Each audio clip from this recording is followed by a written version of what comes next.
How's it going, YouTube? Marshall Dragon back again with another YouTube video. Today we are doing a little late night wrenching in the shop, along with a little update because it's been like 2 weeks, I think, since I made a YouTube video. So I'm going to go ahead and give you all a little update on what's been going on. So since the last video of me working on my mini bike engine, I have since got my dirt bike fixed. I am sorry I didn't make a YouTube video on that, but it's hard to speak without really knowing anything on how to do something. I just strictly went off my service manual on the dirt bike, so that's how I got it running on how to do a top end and whatnot. So yeah, the 07 Kawasaki KX250F is back up and running strong.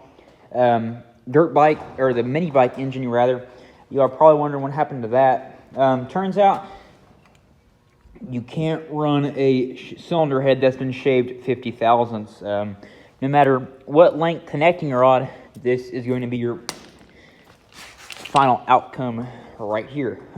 Cracked piston, you can see the little piston bits right there on the floor. No matter what I tried, the piston would just hit that cylinder head, and I eventually said just full sends, you know.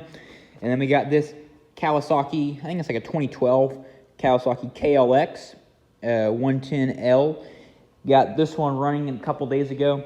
It's been sat in for probably about 3 years, I think, but some good friends of mine brought it down to Marshall Small Engine Repair, and we got this bad boy up and running.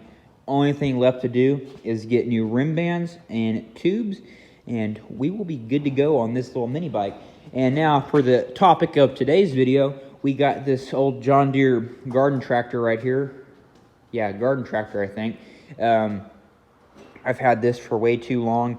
I feel bad because people that gave it to me at the start of the summer before, last summer, and I haven't been able to do anything with it. I had a job and whatnot, so I'm gonna go ahead and start working on this because they really want it back, and I feel terrible about it. So I'm going to start off by pulling the deck on it. I worked on this off and on, and I got the engine running on it, so I just need to pull the deck, and for some reason when you turn the deck on, it stalls the mower. I believe it's due to a froze-up pulley somewhere on there, so without really knowing, we're going to pull the deck and figure out what is going on underneath there. So I'm not going to put this on a time-lapse or anything. We're just going to go dive straight into it, so stay tuned. Alright, so we got the deck pulled off the mower. Wasn't terrible. I mean, it's never hard on these mowers.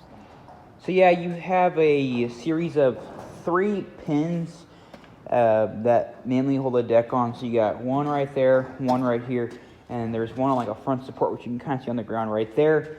Then there's 2 pins that hold those little deck height adjustment brackets in place. So you remove those, and don't forget your belt, and your deck will come out. So yes, if y'all remember that I stated that the deck wouldn't engage, and that's the problem on this mower. Well, I'll show y'all what I'm talking about now. I had an idea that a pulley was seized on it, and yes, that pulley right here is seized, which would make perfect sense. You engage the deck, pulley's seized, won't let the deck spin. All the other pulleys, they spin freely. So that's the problem. We're going to either have to figure out how we are going to replace that pulley. We're going to get a new pulley, or we are going to try to free that one up. Always start with what's easiest, and that's going to be freeing that pulley. So we're going to go ahead and do that. Not tonight because it's late, and I don't want to work with the torch this late at night. I'm tired, and it's very hot in here, and not very motivating. So tomorrow after school, I'm going to go grab some parts. I got to get plugs for these tires. I'm going to grab some carburetor cleaner because we got to get this carburetor re-cleaned on it because it's been sitting for a little bit since I've had it. Then I have a grease and WD-40. Might grab a new can of that, and then we should be good to go on what we could potentially use to fix this lawnmower. So y'all stay tuned for that. That'll probably be, I guess, a part 2 video. I'll go ahead and get this one up tonight because I need to update some content on my YouTube channel. So y'all stay tuned. Y'all take care. Thank y'all for watching. Have a nice day. Bye-bye.